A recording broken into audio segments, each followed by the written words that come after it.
इधर लिनहुई के पैरों में चोट लग जाती है, जिससे जियांग उसका देखभाल करता है और ये लिनहुई करते हुए उसको देखती रह जाती है। तभी जियांग उसे उठा लेता है और घर की ओर ले जाता है। नेक्स्ट सुबह लिनहुई देखती है कि जियांग की कार उसके घर के बाहर खड़ी है और तभी जियांग आ जाता है और वो उसे जबरदस्ती रेस्टोरेंट ले जाने लगता है और कहता है, चलो अब तुम्हें रेस्टोरेंट चलना है। लिनहुई को ले जाने के बाद वो उस पर लगातार नज़र बनाए रखता है ताकि वो कहीं इधर उधर ना जाए, क्योंकि वो चाहता था कि वो अच्छी साहब बने। और ये सब करते हुए उसे फैंग देख लेता है और फैंग लिनहुई से पूछता है कि क्या मिस्टर जियांग तुम्हें लाइक करते हैं। लिनहुई पहले शॉक्ड होती है और वो फिर नोटिस करती है, फिर कहती है कि क्या ऐसा हो सकता है। फैंग कहता है, हाँ ऑफ कोर्स ऐसा हो सकता है।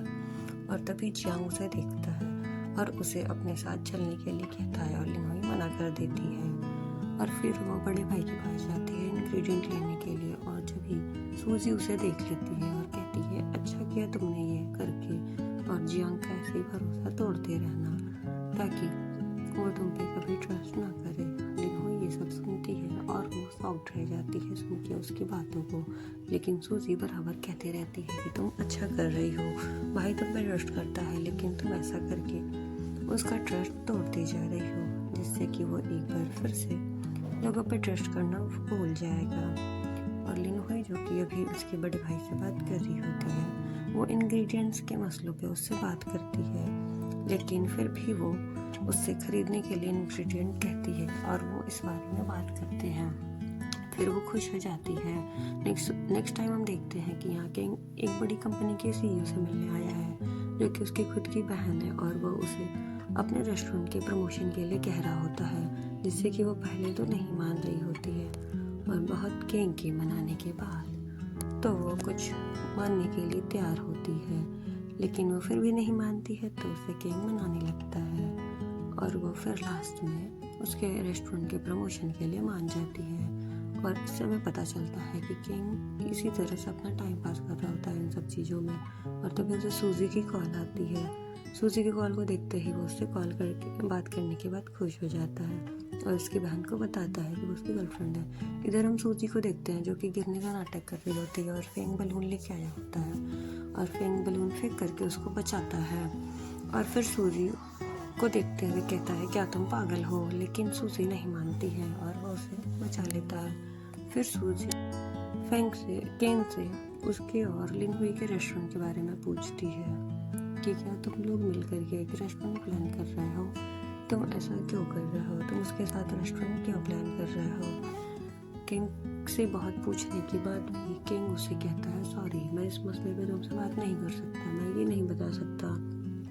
लिनहुई उसे बहुत पूछती है लेकिन वो नहीं बताता है। फिर किंग उसे और दोनों अलग अलग हो चले जाते हैं। और इधर हम देखते हैं कि जियांग लिनहुई के पास आता है और उससे डिनर का पूछता है। लिनहुई तो पहले मना करती है, लेकिन जियांग कहता है कि ठीक है कोई बात नहीं, तुम थोड़ा लेट भी आओगी तो चलेगा। लिनहुई मना कर देती है लेकिन जियांग नहीं मानता है, कहता है कोई बात नहीं तुम आना, लेकिन तुम थोड़ी लेट भी आओ तो मेरे लिए चलेगा। और इतना कह करके वो चला जाता है और लिनहुई भी चली जाती है। और इधर हम आगे देखते हैं कि लिनहुई अभी भी उधर कार की ओर देख रही थी, जिसमें कि उसे कुछ नोटिस दिखती है और ये और कोई नहीं शू का होता है, जिसमें कि ये लिखा होता है, उसके मेडिकल रिपोर्ट्स होते हैं। और पूछने पे वो नहीं बताती है। लिनहुई को कुछ डाउट होता है, वो कुछ नोटिस करती है लेकिन वो ज़्यादा कुछ नहीं बोलती है, सिर्फ इतना पूछती है कि ये क्या है। शू बात को बदल देती है और वो नहीं बताती और पूछती है कि क्या तुम्हें पता है मास्टर कांग एडमिट है। वो पूछती है कहाँ, कैसे, क्यों। फिर सू बताती है कि तुम्हें नहीं पता, तुम्हारे मास्टर जो कि अभी एडमिट है। और वो देखने के लिए मास्टर को हॉस्पिटल चली जाती है। मास्टर को देखते ही वो फूट करके पूरी तरह रोने लगती है और वो जोर जोर से रोने लगती है क्योंकि मास्टर अभी एडमिट थे। और तभी किंग आ जाता है और किंग दौड़ते दौड़ते आता है और मास्टर के गले लग जाता है और वो खूब जोर जोर से फूट फूट करके रोने लगता है। लिनहुई ये देखती है और वो देख करके फिर उसको दूर हटाती है और दोनों मिल करके फिर मास्टर को बातें बताते हैं कि हम लोगों ने मिल करके एक रेस्टोरेंट की शुरुआत की है।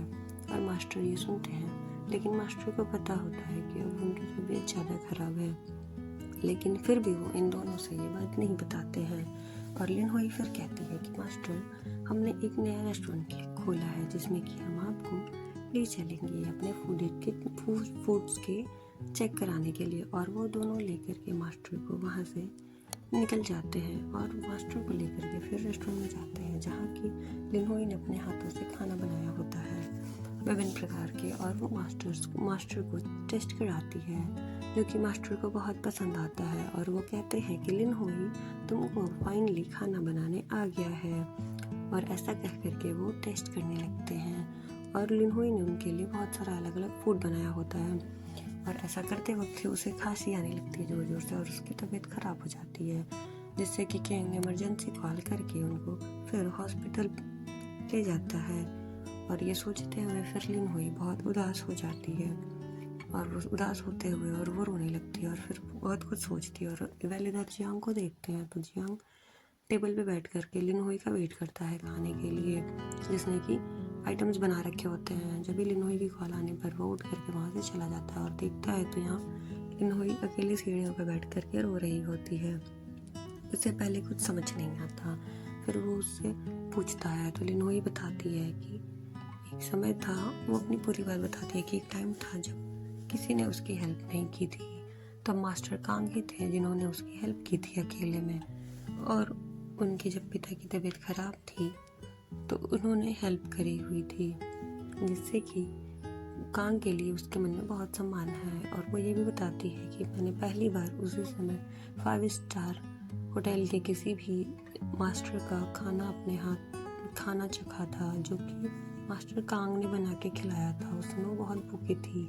इतना बता करके वो जियांग से पूछती है कि क्या अब भी तुम उनकी नाइफ सीज करने के लिए बहुत ही उतावले हो रहे हो? क्या ऐसा होगा कि अभी भी तुम कांग से, मास्टर कांग से बदला लोगे किसी चीज़ का? क्या ऐसा हो सकता है कि अब तुम उनके साथ कंपटीशन ना करो? और ये सारी बातें सुन करके जियांग सुनता ही रह जाता है और वो इन सारी बातों के बारे में ना पता होने की वजह से वो खड़ा ही रह जाता है।